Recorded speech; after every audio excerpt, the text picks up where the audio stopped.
The divine origins of Lord Ayyappa. Mythology of Sabarimala. Know the mythological story behind Lord Ayyappa's divine birth.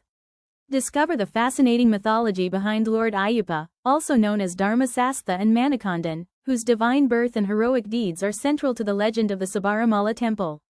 This sacred temple, nestled in the western Ghats of Kerala, holds a special place in the hearts of millions of devotees. Journey through the captivating story of Lord Ayyappa, from his unique birth to his divine mission, and the establishment of one of the most revered pilgrimage sites in India. Divine birth of Lord Ayyappa. The belief has it that Ayyappa was born as the son of Lords Shiva and Vishnu, in his avatar as Mohini, the charming seductress. Mahishi, a demoness and sister of Mahishasura, sought revenge when her brother was killed by goddess Durga. She undertook severe penance and finally Lord Brahma appeared before her, granting her a boon that only the child of Lord Vishnu and Lord Shiva could kill her.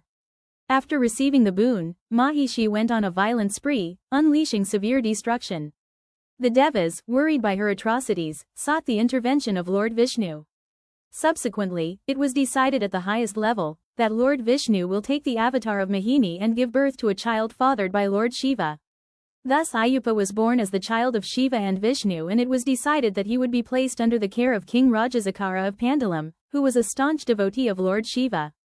King Rajasakara's discovery of Lord Ayyappa. The child was placed in a forest and King Rajasakara found the infant Ayyappa on one of his hunting trips. The childless king decided to foster the infant, and took him back to the Pandalam palace with him. He was named Manikandan, as he was found with a mani, bell, on his neck. Since then, Manikandan grew as a prince inheriting the divinity of Lords Vishnu and Shiva. Soon after this, King Rajasakara and his queen had a child together. Believing that it was a result of the luck that Manikandan brought with him, the king decided to make Manikandan his successor. The queen's feigned illness, however, this did not sit well with one of the king's ministers who had secretly nurtured ambitions to ascend the throne. He convinced the queen that only their blood child could be the lawful heir. Taking his advice, the queen decided to feign sickness. The queen's physician, influenced by the minister, recommended tigress milk as the remedy to the queen's ailment. Manikandan, the conspirators thought, could be compelled to go to the forest where he will fall prey to wild animals. However, the king sent his soldiers to the forest, but they did not succeed in fetching milk. The defeat of Mahishi, Manikandan, still a child, volunteered to go to the forest and after a lot of convincing, managed to win the permission of the king. Thus he set out on his trip to the dense forests. As he entered the forest, the Buddhas of Lord Shiva kept a close watch. On the way, he came across incidents of several atrocities committed by Mahishi in Devaloka. The divine plan was falling in place. Manikandan confronted Mahishi in Devaloka and hurled her back to earth. A ferocious battle followed, at the end of which Manikandan mounted Mahishi's chest and began a thunderous dance that shook all of earth and the Devaloka. Mahishi then realized that this was no ordinary child but the son of Shiva and Vishnu. Soon after, she died. Lord Ayyappa's return with the tigress. When Manikandan re-entered the forest, Lord Shiva appeared, and informed him that his divine mission has been accomplished. He also assured Ayyappa of Lord Indra's assistance in procuring the tigress milk. Indra disguised himself as a tiger and was followed by female devas. Riding on top of the tiger, accompanied by tigresses, Manikandan set out for the palace of Pandalam. As the king looked at this sight in wonder, a saint appeared there and informed him about his foster son's true identity. Founding of Lord Ayyappa's Sabarimala temple, Ayyappa came back and informed the king that his birth mission accomplished, he was returning to the Devaloka. Before that, he would grant a wish to the king.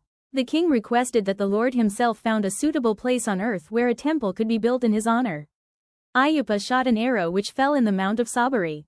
The Lord decided that Sabarimala will be where his shrine will shine for all the times to come. Then he left for Devaloka. Thus, under the patronage of King Rajasakara, the Sri Dharma Sastha temple in Sabarimala was built. Ayyappa's spiritual quest. In his journey, Lord Ayyappa encountered the demoness Mahishi, who wreaked havoc in the universe with her evil deeds. She sought invincibility through a boon that made her virtually indestructible by any man. However, Lord Ayyappa, embodying the divine masculine essence, confronted Mahishi and defeated her, restoring peace and order to the cosmos. Following his encounter with Mahishi, Lord Ayyappa embarked on a profound spiritual journey marked by rigorous penance and unwavering devotion. He retreated to the serene forests of Sabarimala, where he immersed himself in deep meditation and austerity. Through his intense penance and unwavering devotion to the divine, Lord Ayyappa attained enlightenment and emerged as a beacon of spiritual enlightenment for devotees.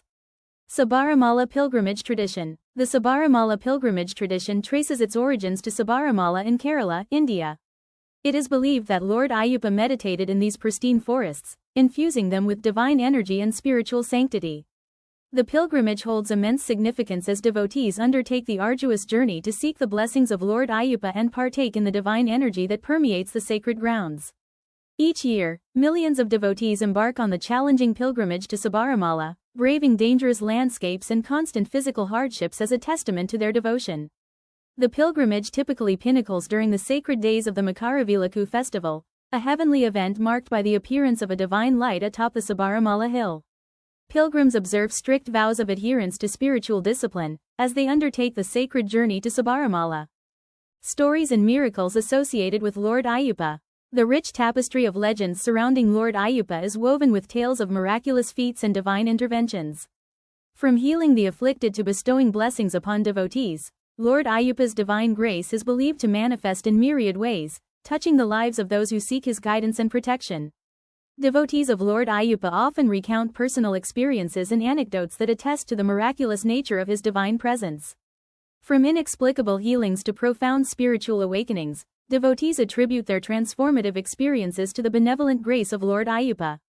Their unwavering faith and steadfast devotion serve as a testament to the enduring legacy of Lord Ayyappa and his boundless compassion for all beings. Are Lord Ayyappa and Kartik the same?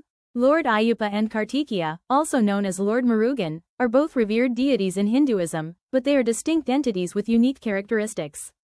Lord Ayyappa is predominantly worshipped in South India, especially in Kerala, while Lord Murugan is worshipped widely in Tamil Nadu and other parts of India. Differences and similarities in their mythology and worship. Origins. Lord Ayyappa is believed to be the son of Lord Shiva and Lord Vishnu, born to defeat the demoness Mahishi. On the other hand, Lord Murugan is the son of Lord Shiva and goddess Parvati, born to defeat the demon Surapadman. Symbolism. Lord Ayyappa is often associated with themes of austerity, devotion, and spiritual growth. Lord Murugan is depicted as a warrior god, symbolizing courage, bravery, and victory over evil. Worship. The worship of Lord Ayyappa is closely tied to the pilgrimage to Sabarimala, where devotees observe strict vows and rituals. In contrast, worship of Lord Murugan is characterized by grand festivals, such as Thaipusam, where devotees undertake elaborate rituals and display acts of devotion. Key teachings of Lord Ayyappa. Lord Ayyappa emphasizes the importance of unwavering devotion and righteous conduct in one's spiritual journey.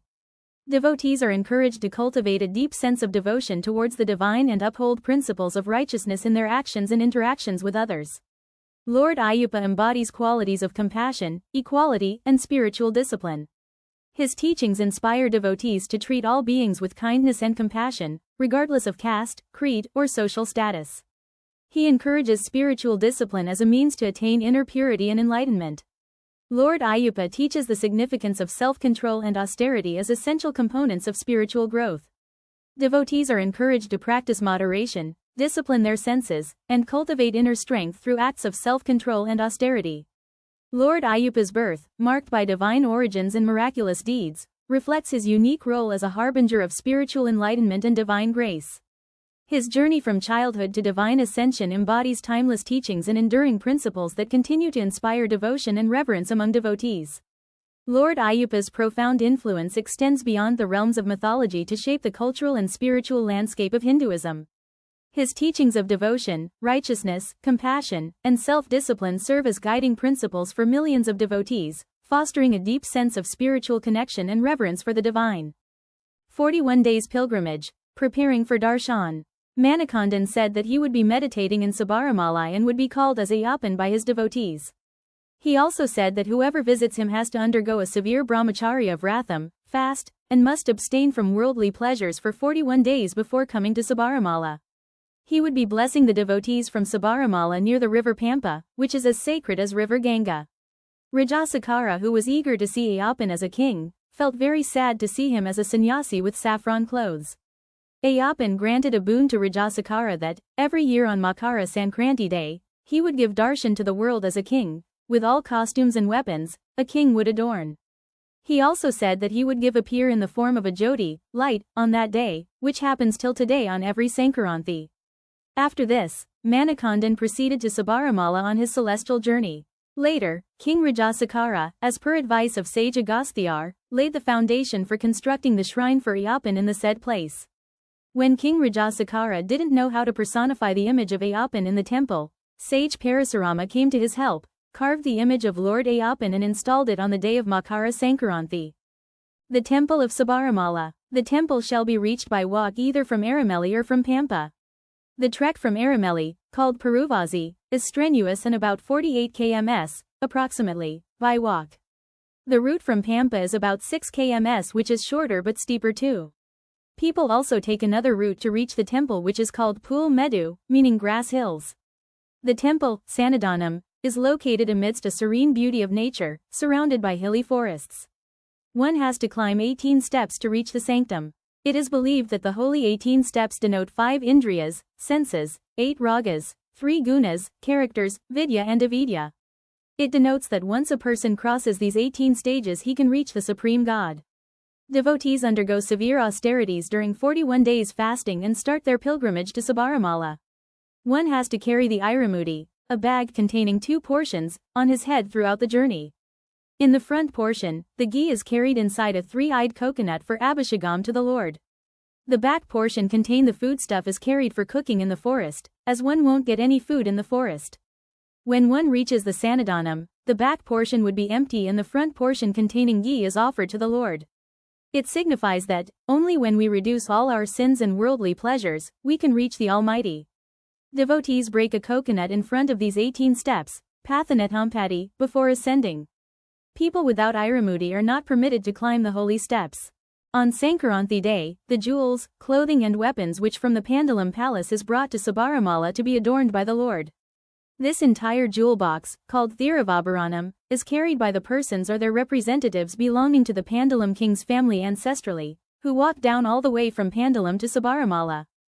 Makara Jyoti and Thiruvabharanam. The Thiruvabharanam is kept at a Sri Parthasarathi Swami Tempi at Aranmula, as a ritual, on the way to Sabarimala. A Brahman kite, Garuda, accompanies Thiruvabharanam right from Pandalam till Sabarimala.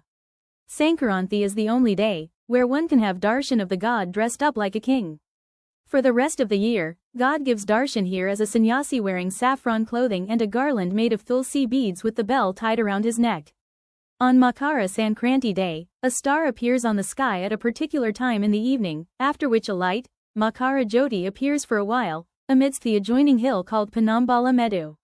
Lakhs of devotees excitingly witness this rare event every year, chanting, Swamiye Saranam Ayyappa. Vavar Swami, Ayyappa's Muslim friend. There is a separate shrine for Sri Vavar near the Sannidhanam which is called Vavaru Nada. Vavar is a Muslim friend of Lord Ayyappa who was a bandit in the forest. Vavar first had a fight with Ayyappa on his way to Sabarimala. Later, knowing the powers of the Lord, he surrendered to him. Ayyappan accepted him as his best friend, who accompanied and helped Ayyappan throughout his way to Sabarimala. One can see a Muslim priest here blessing the devotees. Thus, Sabarimala marks the Hindu-Muslim unity.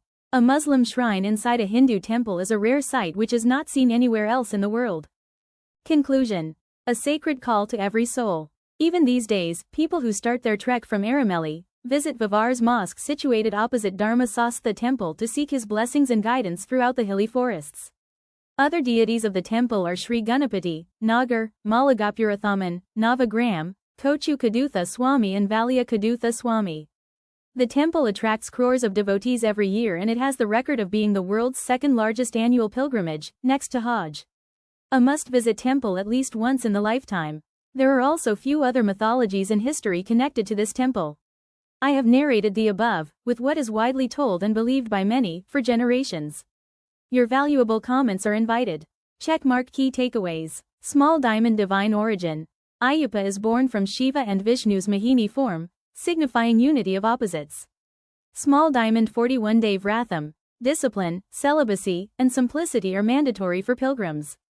Small diamond interfaith harmony. Vavar Swami, a Muslim warrior, is honored as Ayyappa's close aide.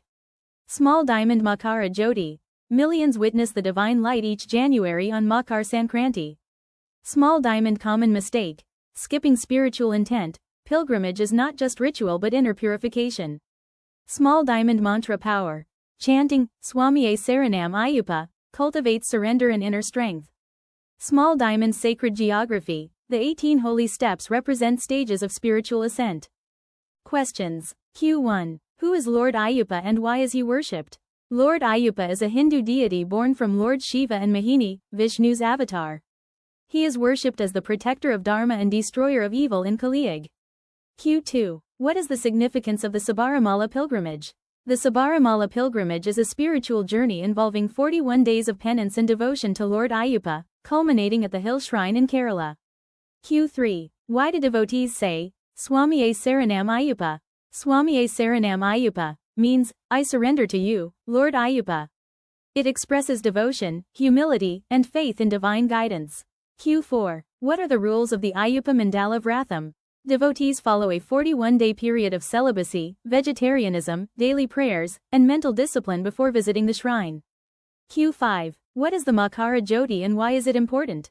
Makara Jyoti is a celestial light that appears on the horizon at Sabarimala during Makar Sankranti, seen as a divine blessing from Lord Ayyappa. Q6. Who is Vavar Swami in Ayyappa's story? Vavar Swami was a Muslim warrior who became Ayyappa's friend and devotee. His shrine is near Sabarimala, symbolizing religious unity. Q7. Are women allowed at Sabarimala? Traditionally, women aged 10 to 50 were restricted due to the celibate nature of the deity. Legal and cultural views on this continue to evolve. Discover Lord Ayyappa of Sabarimala, Hariharaputra, Dharma guardian, and spiritual guide. Explore rituals, history, Vavar Swami and the sacred 41-day Vratam. Explore the divine path of discipline, devotion, and oneness through powerful stories, rituals, and timeless traditions. Om Swamiye Saranam Ayyappa. The famous pilgrimage to Sabarimala. Sabarimala in Kerala is the most famous Ayyappa shrine, visited by more than 50 million devotees every year, making it one of the most popular pilgrimages in the world. Pilgrims from around the country brave the dense forests, steep hills, and inclement weather to seek the blessings of Ayyappa on January 14th, known as Makar Sankranti, or Pongal, when the Lord himself is said to descend in the form of light. The devotees then accept prasada, or the Lord's food offerings, and descend the 18 steps, walking backward with their faces turned toward the Lord. However, there has been much debate and discussion on the possible origin and blending of Dharma Shastra and Ayyappa concepts. There is a view that Ayyappa is an altered Buddha. According to this view, after the decline of Buddhism in Kerala, Buddha idols were worshipped as Dharma Shastra and later as Ayyappa. This view is based on the fact that Shastra is one of the synonyms of Buddha, and the word Saranam, a usual Buddhi tilde T expression, is found in the popular invocatory devotional slog. And related to Sri Ayyappa worship. Swamiye Saranam Ayyappa, O Lord Ayyappa, you are our refuge.